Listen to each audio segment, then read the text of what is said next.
kinakalat niya para hindi tumaas yung pagkakabundok ng kargamento.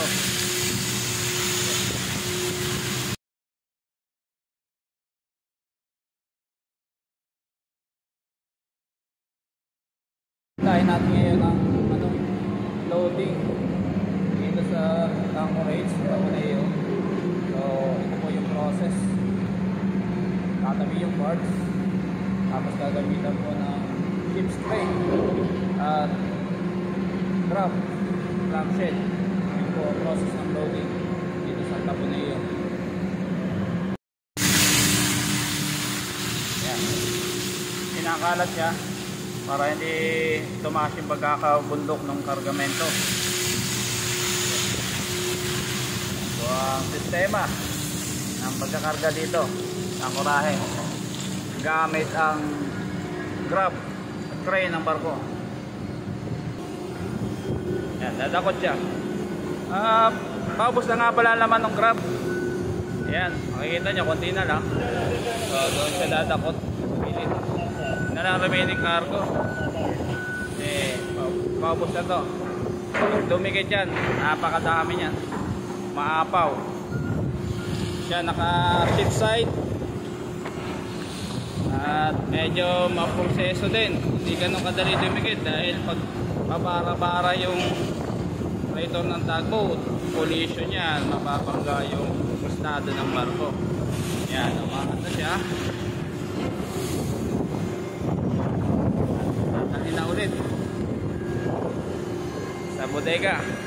Yan lang po ang process ng paglo-loading from parts to ship. Naabot po ng 4 to 5 days ang loading dahil hindi ganun kadali. Medyo mabagal talaga pag ship's crane and grab.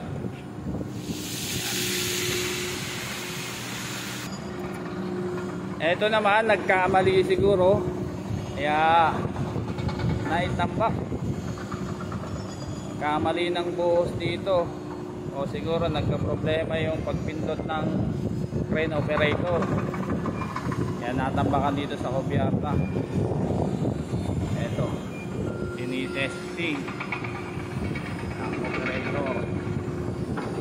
So, paulit-ulit lang sistema na ganito dito sa loading Anchorage dito sa Tapaneo, Indonesia.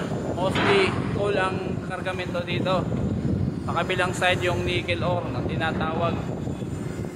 Ayan po, ang haba ng barko namin 189, ang lapad 32.6 meters. O yan, gear, pag sinabing gear, may crane and grab. Pag gearless, Panamax, 7 bodega.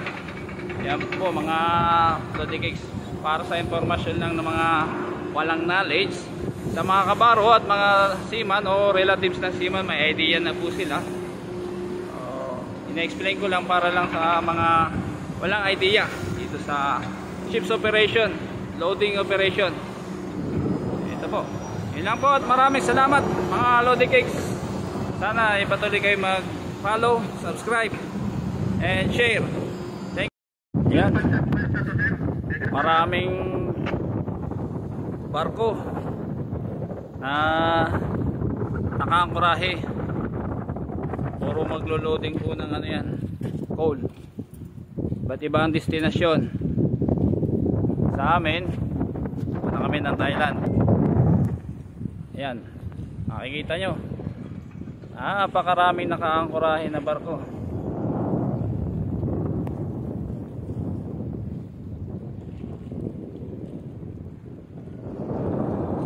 Lahat magkakarga na yan ng coal, ba't ibang destinasyon. Ito naman mga Lodi Cakes, ang aming forward station. Itong mooring winch, may takip po yan, yung mga lubid, kasi hindi ginagamit para tumagal yung ano nya, hindi siya magato. Ito naman po yung angkla. So right side or starboard side, ganyan. Tapos ito sa port side, mga nakatakip po yung lubid para hindi masira kaagad, exposed sa weather dahil wala naman siyang gamit dahil nasa angkorahe kami ngayon, kaya angkla lang po. So port side angkla po ang ginamit namin, kaya po siya naka-area. 7 shackle po yan sa tubig para siguradong hindi madadrag dahil nga po may nakatikit sa amin na barge plus external forces, yung hangin saka yung current. So kailangan mahaba yung ilalaglag na angkla para matibay po, hindi madadrag ang barko namin. Mahirap pag nadrag. Ilan po dito sa forward station, pinasya ko lang kayo para may idea naman yung mga hindi nagbabarko. Salamat!